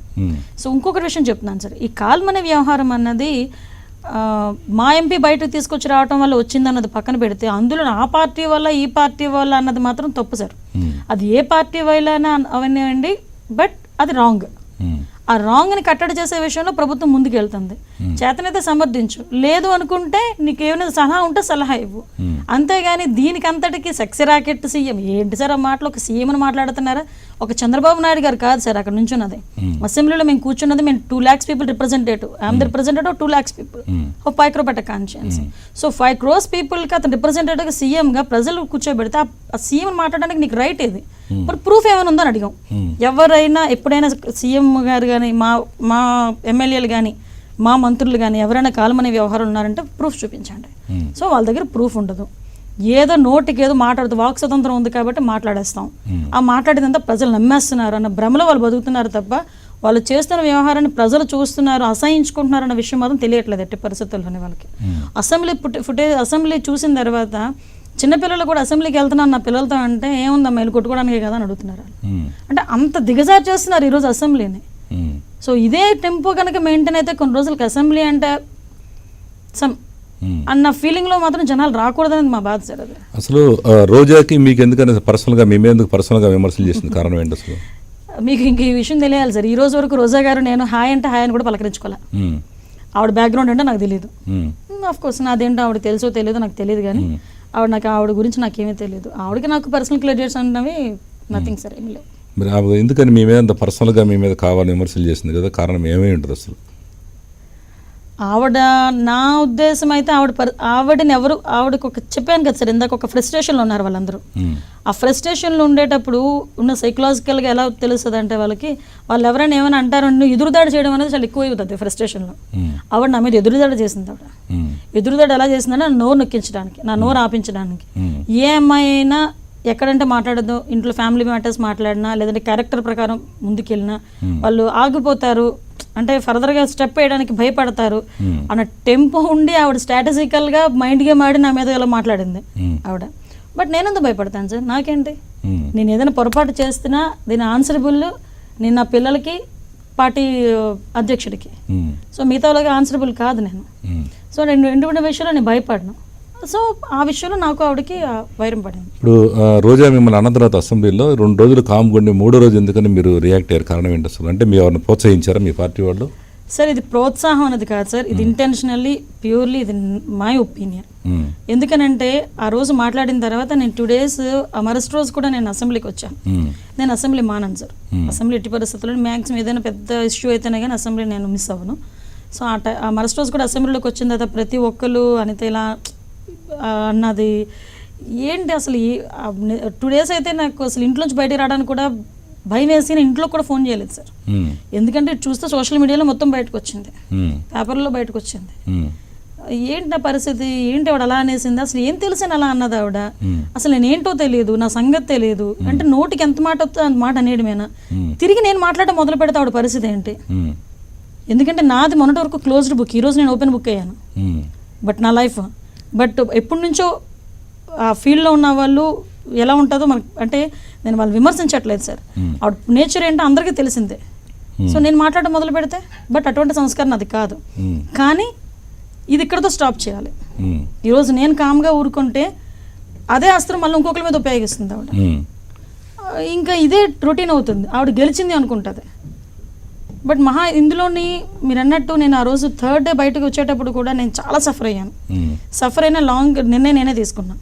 చాలా మంది మా వాళ్ళు ఉన్నారు అనితే నీ పర్సనల్ ఇమేజ్ డ్యామేజ్ అవుతుంది. పర్సనల్ ఇమేజ్ డ్యామేజ్ అవ్వడం ఏంటి, ఆవిడ అలా మాట్లాడిన తర్వాత దాన్ని సంజాషించుకోవడం, దానికి న్యాయం చేయడం, నా హక్కులు భంగం కలిగింది. ఎక్కడైతే పోయిందో నేను అక్కడే సంపాదించుకోవాలి. సో ఆ రోజు లాస్ట్ డే అసెంబ్లీ, దెన్ ఆ రోజు నాకు మాట్లాడడానికి అవకాశం ఇవ్వండి. 0 hourలో నేనే టాపిక్ రైజ్ చేసుకున్నాను. బై గాడ్స్ గ్రేస్ నన్ను సపోర్ట్ చేస్తూ చాలా మంది మంత్రులు, మా ఎమ్మెల్యేలు ఆ రోజు మాట్లాడారు. నేను దీని ద్వారా జనాలకు మెసేజ్ ఇద్దాం అనుకున్నాను సార్. అది మెసేజ్ ఏంటో మీకు చెప్పాలి. ఎందుకంటే రోజా గారు ఇంత వరస్ట్గా, అంటే నాకు తెలిసి ఏ అమ్మాయి నాకు తెలిసి ఇంత దారుణమైన మాట పడి ఉండదు సార్. నాకు తెలిసి ఏ పాలిటిక్స్లో మీరు అనుకున్న రేణుకా చౌదరి గారు కానీ, జయప్రద గారు కానీ, నన్నపనేని రాజ్ కుమార్ గారు కానీ ఎవరైనా అనొచ్చు, కానీ ఈ టైప్ ఆఫ్ మాట ఏ పొలిటీషియన్ కూడా పడి ఉండదు, దట్ ఎమ్మెల్యే క్యాడర్లో. సో నేను పడ్డాను, ఆ బాధ నేను పడ్డానందుకు ఆవిడకి వచ్చిన ఆవిడ టంగ్ స్లిప్కి పర్యవసానం ఆవిడ అనుభవించాలి. అనుభవిస్తేనే రెండోసారి ఆవిడ కూడా దానికి సపోర్ట్, అలాంటి వ్యవహారం రాదు. సెకండ్ సైడ్ ఇలాంటి మనిషి గురించి 5 రోజులు నాకు సరిపోదు అని జగన్మోహన్ రెడ్డి నెత్తి నోరు కొట్టుకున్నాను. నాకు 5 రోజులు సరిపోదు అసలు ప్రజా సమస్యల మీద మాట్లాడడానికి, చాలా ఇష్యూస్ ఉన్నాయన్నారు. అటువంటి వ్యక్తి 3వ రోజు మొత్తం అందరినీ బాయ్కట్ చేసి బయటకు తీసుకెళ్ళిపోయాడు. ఎటువంటి వ్యక్తి గురించి తీసుకెళ్ళాడు? అక్కడ ఏమైనా పెద్ద చాలా అన్యాయం జరిగిపోయింది, చాలా మంచి మనిషి, ఏమీ తెలియకుండా అన్యాయం చేసేసారనుకున్న మనిషి గురించి కాదు. ఇలా మాట్లాడి ఇంత వల్గర్గా మాట్లాడిన లేడీ గురించి నువ్వు 2 రోజులు సభా సమయాన్ని, ప్రజలకు ఇవ్వాల్సిన సమయాన్ని నువ్వు కాలు దన్నుకొని బయటకు వెళ్ళిపోయావు. బయటకు వెళ్ళిపోయింది కాక ఇష్టానుసారంగా తిరిగి మా మీద బురద జల్లే ప్రయత్నం చేస్తుంటే చూస్తూ ఊరుకుంటామా సార్? సో ఈ విషయం జనాలకు తెలియాలి. నెక్స్ట్ నాకు జరిగిన అన్యాయం, నాకు న్యాయం జరగాలి. అదే సేమ్ అసెంబ్లీ ప్రాంగణంలో ఆ రెండింటినే నేను టార్గెట్ పెట్టుకున్నాను సార్. అది జనాలకు ఎంతవరకు వెళ్ళిందో నాకు తెలియదు, కానీ ఆ విషయంలో మాత్రం నేను మన జగన్మోహన్ రెడ్డి గారిని చూస్తే జాలి పడాలో ఏం చేయాలో కూడా నాకు అర్థం కావట్లేదు. అలాంటి మనిషి గురించి సార్ ఈ రోజుకి ఆయన పోరాడుతున్నారు.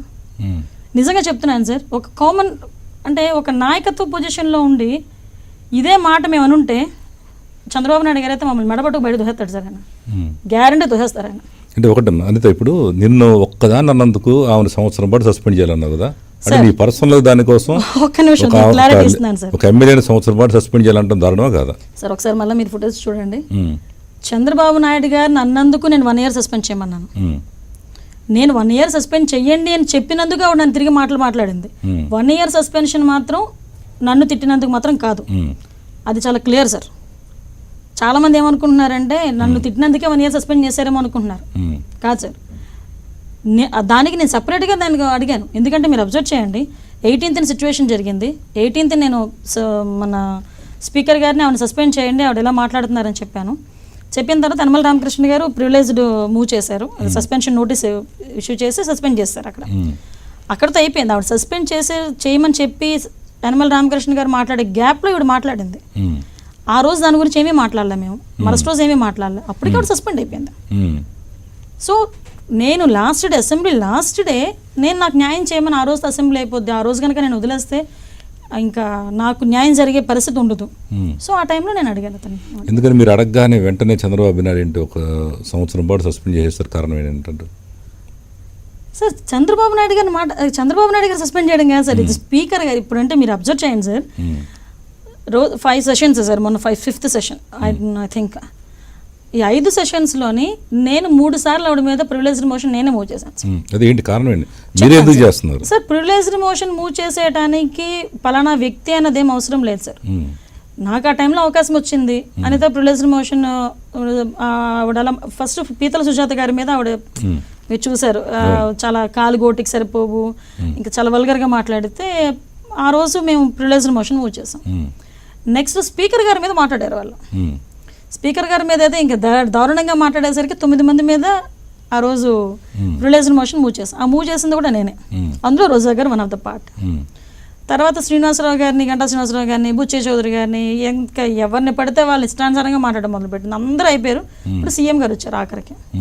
సో ప్రతిసారి వీళ్ళు మేము ప్రివిలేజ్డ్ మోషన్ మూవ్ చేయడం, వాళ్ళు క్షమాపణ చెప్పడం, స్పీకర్ గారు అగ్రీ అయిపోవటం, ఇంచుమించుగా చెప్పాలంటే స్పీకర్ గారు క్షమాభిక్ష పెట్టారు కాబట్టి అలా ఆ 9 మంది అందులో కూర్చున్నారు సార్. లేకపోతే అప్పుడే సస్పెండ్ అయ్యేవారు వాళ్ళు.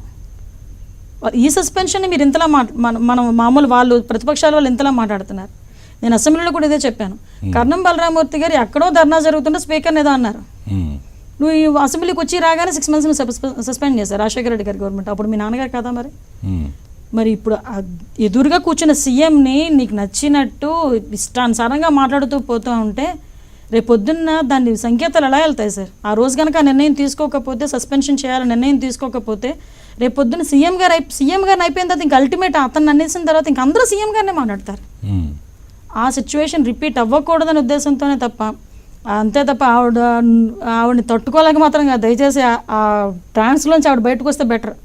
ఆవిడ జనాలు కూడా కొంతమంది అలా అనుకుంటే కనుక అందులోంచి బయటకు వస్తే బెటర్ సార్. ఓకే, ఆ రోజు అసెంబ్లీ సంఘటన తర్వాత మీ పర్సనల్గా మీ సంబంధించిన రిలేషన్స్ కానీ పిల్లలు కానీ ఎలా ఫీల్ అయ్యారు మీ గురించి? ఈ అసెంబ్లీ జరిగిన సిచ్యువేషన్స్ తర్వాత నాకు 2 పిల్లలు, బాబు పాప. నాకు వాడు 7th చదువుతున్నాడు, పాప 3rd standard చదువుతాను. సో ఇద్దరు ఎదుగుతున్న పిల్లలే. అందులోనే బాబు 7th class చదువుతున్నాడు అంటే హీ నోస్ ఎవ్రీ. వాడు ఇప్పటికే ఒక సిచ్యువేషన్లో నేను డిప్రెషన్లో ఉంటాం సార్. ఎందుకంటే ఫ్యామిలీ ప్రాబ్లం ఉంది. అది నేను ఒక పక్క నుంచి పిల్లల్ని సపోర్ట్ చేసుకుంటూ రావాలి, అదొక టాస్క్. అది దాంతోపాటు నాకు సంబంధం లేని విషయంలో ఎవరో అవతల వ్యక్తి వచ్చి నన్ను ఇష్టానుసారంగా మాట్లాడితే దానికి పిల్లలకి ఏం సమాధానం చెప్పగల కూడా నాకు అర్థం కాలేదు సార్. మా నాన్నగారు అయితే 2 రోజులు 3 రోజులు నాకు ఫోన్ చేయడం మానేశారు. ఆయన ప్రతిరోజు కంపల్సరీ ఫోన్ చేస్తారు. ఆయన పాప ఎలా ఉన్నావమ్మా అని. ఆయన ఎలాగ నన్ను ఓదార్చాలో, ఎలాగ నన్ను చేయాలో అర్థం కాక ఆయన చాలా సఫర్ అయ్యి ఆయన ఫోన్ చేయాల. నెక్స్ట్ పిల్లలు, బాబు హాస్టల్ నుంచి వచ్చాడు. నువ్వు ఎందుకు ఏడ్చావు? ఏం లేదు నాన్న, జస్ట్ చిన్నదేదో అంటే సీఎం గారిని అన్నారా, ఎవరు అన్నారు, ఇది వెళ్తుంది. సడన్గా 5 o'clock ఆ టైంకి ప్రెస్కి రిలీజ్ చేశారని చెప్పి వచ్చేసరికి ప్రెస్లో మొత్తం అంతా వస్తుందన్నమాట. మీరు నమ్మరు సార్, నేను టీవీ ఆఫ్ చేసుకొని నేను నా పిల్లలు కలిపి రూమ్లో కూర్చున్నాం సార్. ఆ రోజు ఫోన్లు కూడా ఆఫ్ చేశాను నేను. అంటే నాకు అవతల వాళ్ళు జాలి పడుతుంటే ఎలా రియాక్ట్ అవ్వాలో అర్థం కాలే. ఇప్పుడు చెయ్యి రూపేది అనుకోండి, ఎవడైనా బామ్మ చెయ్యలా ఉందని అడుగుతాడు. ఒంట్లో బాగాలేదనుకోండి, జాలి పడ్డం అది వేరే రకంగా ఉంటుంది. పోనీ ఎవరైనా నాకు తెలిసిన వాళ్ళు ఎవరైనా చనిపోయారు అనుకోండి, ఆ బాధ కన్నా ఎక్కువైపోయింది బాధ నాకు. ఎవరు జాలిని కానీ ఎవరు నాకు ఓదార్పుని కానీ రిసీవ్ చేసుకునే పొజిషన్ కూడా కాదు అది. అది సిగ్గుతో తలదించుకునే పొజిషన్ అది. అసలు హౌ డేర్ 3 పీజీలు చేసుకొని నీలాంటి దాని చేత అనిపించుకున్నాను అన్న బాధ అయితే నాకు చాలా ఎక్కువైంది సార్. నేను 3 పీజీలు చేశాను. అలాంటిది నా తండ్రి కానీ ఎప్పుడు కూడా ఎవరు కూడా ఏమీ అనలేదు. అలాంటిది ఏం తెలుసా నువ్వు అంత మాట అనేసావు?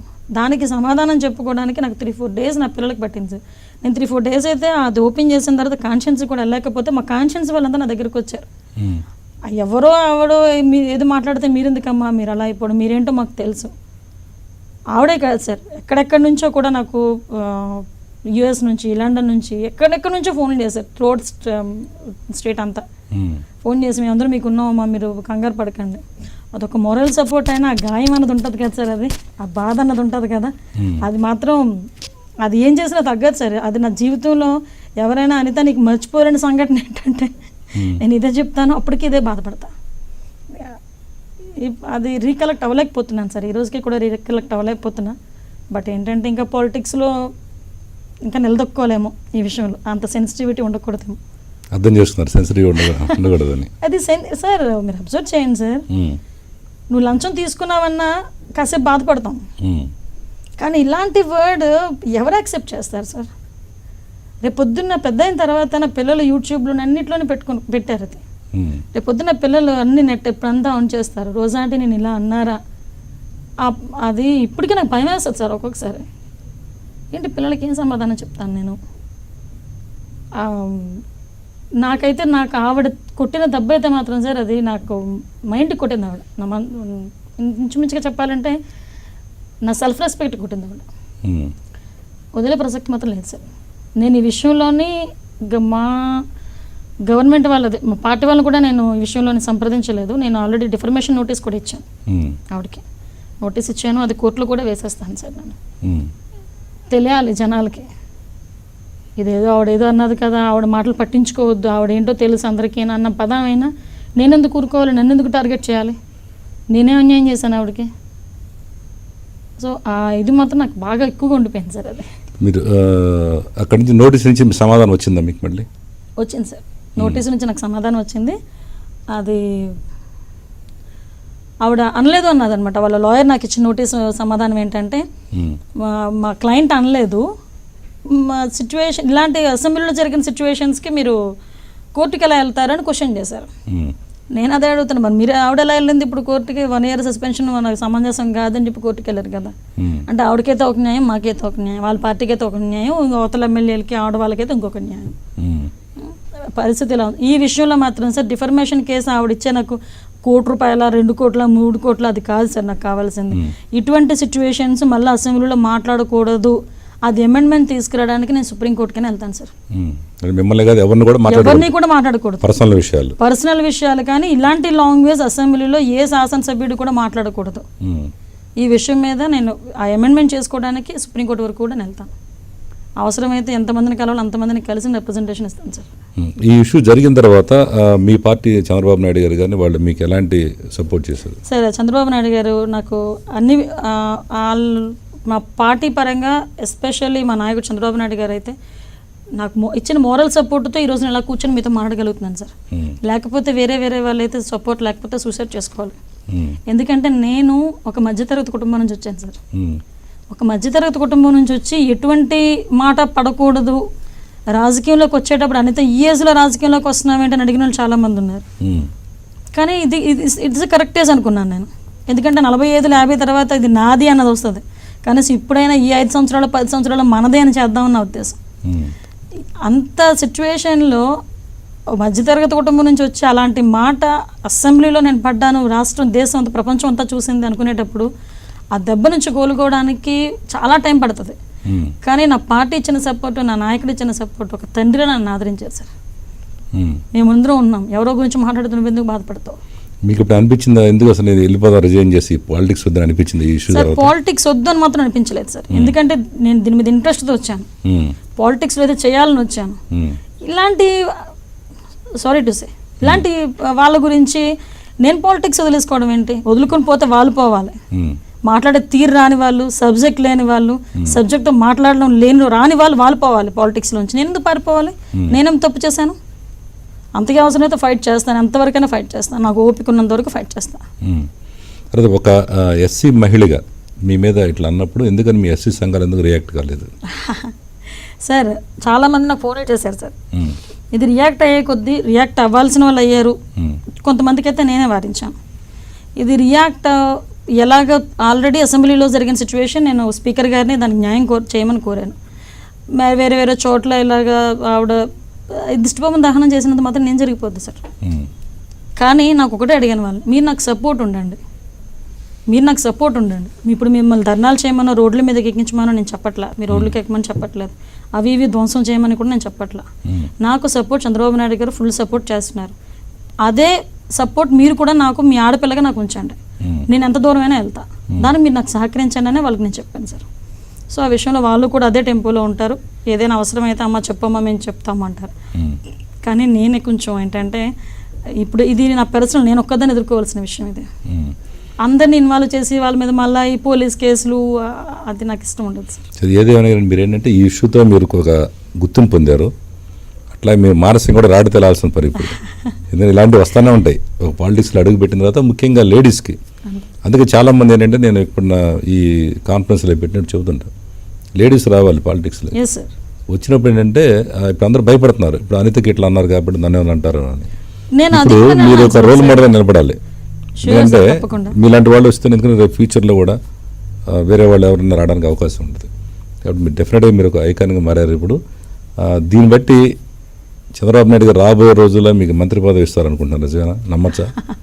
సార్ నాకు ఒకటే తెలుసు సార్, ఆయన నాకు ఏ వర్క్ ఇస్తే ఆ వర్క్ని చిత్తశుద్ధిగా చేయడం మాత్రమే నాకు తెలుసు. ఇది కావాలి ఇది చెయ్యండి నేను ఏ రోజు అడగల. మీరు నమ్మరు, ఇన్ఛార్జ్ మాత్రం అడిగాను నేను. తర్వాత టికెట్ ఇచ్చినప్పుడు కూడా సార్ దగ్గరికి నేను రాలేదు. ఒకసారి వచ్చి దండం పెట్టి వెళ్ళిపోయాను మామూలుగా. సార్ నాకు టికెట్ ఇచ్చారు. తర్వాత ఆల్రెడీ ఇప్పుడు నేను ఎస్సీ లెజిస్లేటివ్ కమిటీ చైర్మన్ని, అది కూడా నేను అడగలేదు సార్కి. కానీ ఏమి ఇచ్చినా చిత్తశుద్ధిగా మాత్రం నేను చేస్తాను, పర్ఫెక్ట్గా చేసుకుంటాను. ఆ కాన్ఫిడెన్స్ మాత్రం నాకు ఉంది. దాన్ని బట్టి అంతే తప్ప నేను ఇది కావాలని ఈ రోజు అడగలేదు, ఆయన ఇచ్చింది నేను ఈ రోజు కాదనలేదు. ఓకే, మీరు ఏ దేవుడిని నమ్ముతారు ముఖ్యంగా మీరు? సార్ నేనైతే నాకు వెంకటేశ్వర స్వామి అంటే చాలా ఇది సార్ నాకు. దట్టు ఏంటంటే ఇంకొక విషయం కూడా చెప్పాలి, నేను చిన్నప్పటి నుంచి పెరిగింది జీసస్లో పెరిగాను. తర్వాత మెయిన్ అందరూ నాకైతే ఒకటే మోటో సార్, ఏ దేవుడైనా ఒకటే, పిలిచే విధానంలో తేడా ఉందంతే. దానికి నా పిల్లలు అడుగుతుంటారు, మా మమ్మీ వాళ్ళు వచ్చి బైబిల్ చూపిస్తారు వాళ్ళకి, అమ్మమ్మ వచ్చేసరికి బైబిల్ చూపిస్తుంది. మా ఇంట్లో వెంకటేశ్వర స్వామి ఇది ఉంటుంది. నా కూతురు ఒక రోజు అడిగింది అనమాట, అమ్మ ఎవరు ఇంతకీ దేవుడు అని అడిగింది నన్ను. జీజసా వెంకటేశ్వర స్వామి ఎవరు దేవుడు అని అడిగింది నన్ను. అడిగితే ఒకటే సమాధానం చెప్పాను, నువ్వు నన్ను ఏమని పిలుస్తున్నావు అమ్మా అన్నాను. అమ్మ అని పిలుస్తున్నాను అన్నది. మా బావగారి పిల్లలను చూపించాను, వాళ్ళు ఏం పిలుస్తున్నారు, పిన్ని. సో ఒక్కొక్కరు ఒక్కొక్క రకంగా పిలుస్తున్నారు, నేను మారిపోయానా అన్నాను. అంటే మారలేదు, అంతేనమ్మా ఒకలే దేవుడు అంటే ఓహో అదా అనేసి వెళ్ళిపోయింది అనమాట. సో నేను మాత్రం బాగా ఇష్టంగా ఉండేది మాత్రం వెంకటేశ్వర స్వామికి, బాగా కొంచెం డెడికేటెడ్ అనమాట ఆయనతో. ఓకే, చివరిగా మీరు మన నంబర్ 1 న్యూస్ ప్రేక్షకులు ఏంటంటే ఈరోజు నంబర్ 1 న్యూస్ రాష్ట్రం దాటి దేశం ప్రపంచవ్యాప్తంగా కూడా దీని ఇంట్రెస్ట్ చూస్తున్నారు. ఎందుకంటే సామాన్యుడి కోసం పెట్టాం మన ఛానల్లో. ఈ సామాన్యుడు, మీరు కూడా ఒక సామాన్యుడి కోటాలను వచ్చి రోజు ఎమ్మెల్యే అయ్యారు, రాబోయే రోజుల్లో మంత్రి అయినా కానీ మీరు సామాన్యుడి కోటాలను చెందుతారు. కాబట్టి ఈ సామాన్యుడి కోసం ఏం చేస్తే బాగుంటుంది, అన్ని రాజకీయ పక్షాలు, ప్రతిపక్షాలు కానీ అధికార పక్షం కానీ మీ కామెంట్స్ సలహా చెప్పండి, ఎలా చేస్తే డెవలప్ అవుతారు సామాన్యుడు? అంటే ఎలా నేను చెప్పేది సార్, వాళ్ళకి మినిమం మౌలిక సదుపాయాలు కల్పించగలిగితే ఒక 10% 20% మనం సాటిస్ఫై చేయగలిగితే we are success as a political leader. అది నా విషయం సార్. సో నేను అదే విషయంలో ఉంటాను. ప్రతి పొలిటికల్ లీడర్ కూడా అంటే ఈ 20% ఉన్న పెద్దవాళ్ళ గురించి ఆలోచించకుండా 80% ఉన్న సామాన్య ప్రజల గురించి ఆలోచించుకొని వాళ్ళకి తగ్గట్టుగా గనక ఈ ప్రణాళికలను ఏర్పాటు చేసుకొని వాళ్ళకి ఏం చేస్తే 3 పూట్ల భోజనం చేస్తారు, ఒక చిన్న ఇంట్లో ఉంటారు, నిశ్చింతగా పడుకుంటారు అన్నది మనం చేయగలిగితే మన సక్సెస్ సార్. ఆ విషయంలోని కూడా నంబర్ 1 న్యూస్ ఎప్పటి నుంచో ఈ సామాన్యుల పరంగా ముందుకు వెళ్తుంది. కాబట్టి నేను మంచిని సాధించే వరకు మాత్రం పోరాడమని చెప్తాను సార్. ఆ విషయంలో అంటే ఇది ఒక సామాన్యురాలుగా నేను ఇస్తున్నాను, ఇది ఒక సలహా మాత్రమే, దయచేసి తప్పుగా అనుకోవద్దు. నేనైతే ఇదే అనుకుంటాను సార్, వాళ్ళకి కావాల్సింది తినడానికి తిండి, కట్టుకోవడానికి బట్ట, ఉండడానికి ఇల్లు, ఈ 3 కనుక మన వాళ్ళకి ఎక్కడ లోటు లేకుండా ఉన్నది అనుకుంటే ఆటోమేటిక్గా మన గ్రాఫ్ పెరుగుతుంది సార్. అదే సో మిగతావన్నీ ఆ 20% ఉన్నది ఎలాగో మనం చేస్తాం. ఆ 20%గా పరిశ్రమలు తీసుకురావడం అనేది, వాళ్ళకి ఏంటంటే కావాలన్నీ చూపించుకోవడం అన్నీ మనం చేసుకుంటున్నాం. కానీ 80% ఉన్న సామాన్యుల గురించి ఆలోచించుకుంటే కనుక యాజ్ ఎ పొలిటికల్ లీడర్గా we are very success. Okay, very good Anitha garu. మీరు రాబోయే రోజులు ఇంకా ఒక మంచి పొజిషన్లో ఉండాలని, మీరు ఒక షెడ్యూల్ క్యాస్ట్ నుంచి వచ్చినాయి కానీ మీరు చాలా చక్కగా మీ ఆర్గ్యుమెంట్స్ అన్ని బాగున్నాయి. ఇంకా రాబోయే రోజుల్లో మీరు ఒక మంచి డెవలప్ చెందాలని మేము ఆశిస్తూ ఇది ఈరోజు హాట్ సీట్ కార్యక్రమం. తిరిగి వచ్చే వారం మరొక విశిష్ట వ్యక్తితో కలుద్దాం.